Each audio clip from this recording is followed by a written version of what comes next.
even better than he may have put it at the time later. So he had to do that for himself. So you've got this strange tension in Cowling between an ultra-theoretical view of life and the view that politicians are deliberative rogues acting in microscopic ways, particularly in relation to the loyalties that they have with each other within cabinets, within parties, and within bureaucracies. Like Enoch Powell, he believed, particularly in English and British terms, that party was very important. And he was completely dismissive of the modern idea that they're all the same, and what does it matter which party people are in. And he liked the idea of the good party man, even though he didn't wish to associate with them because they were a bore. Cowling regarded most people as bores, which is why he, including Michael Portillo, who he educated and who many people think he groomed mentally for the leadership of the Tory party. But when somebody asked Cowling at a party, what's your view of Portillo, he said, oh well, he made a middling bureaucrat in a private business. And that was his view. But he was always slightly sort of condescending to everyone, isn't it? Including most of his fellow dogs.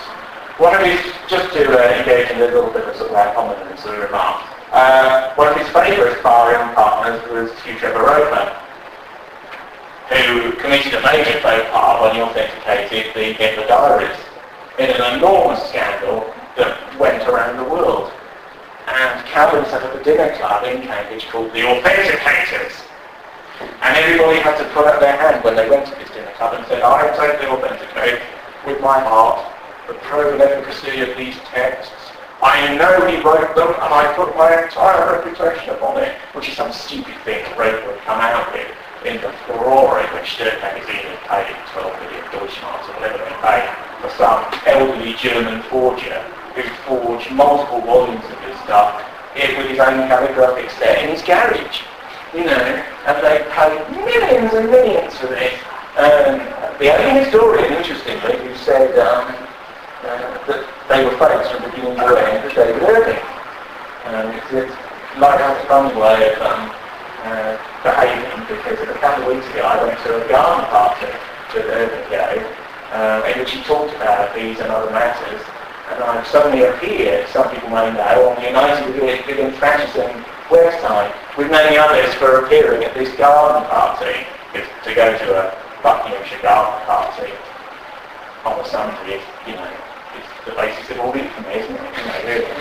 But now, Cowling had this sort of rivalry with Trevor Roper, who of course was regarded as in some respects a Third Reich expert, because he wrote the famous book about the bunker the last days. But he brawled with all other academics, really, because of his nature. Despite all the comedy and the element of the C.P. Snow reactionary Don look-alike, he wrote 3, 4, 5 very, very serious intellectual books. So serious that most of the conservative students who passed under his quote-unquote care didn't entirely realise what he was saying.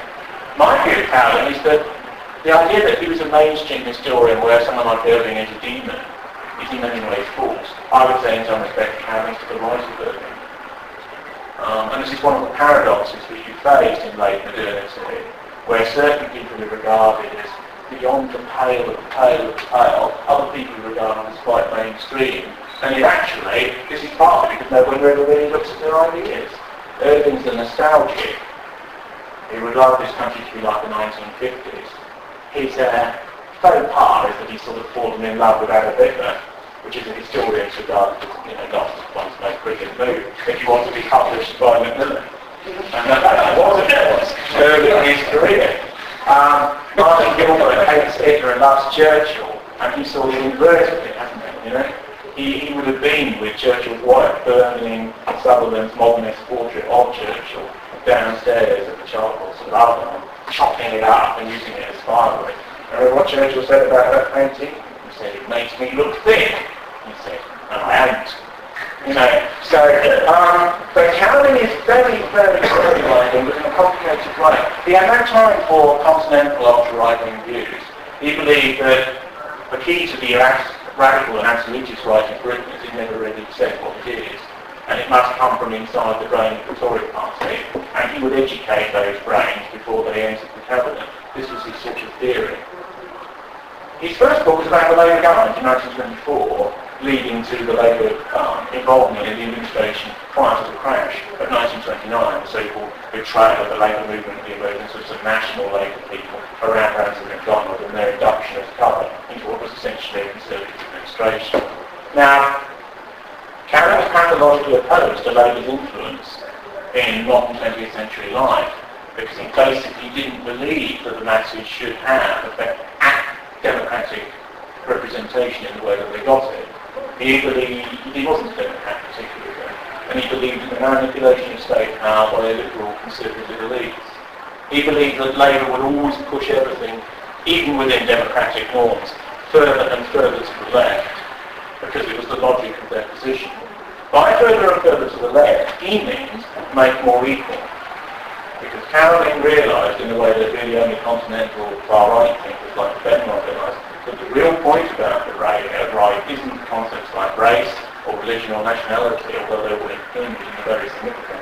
It's inequality, and it's the spiritual goodness, if you like, of inequality.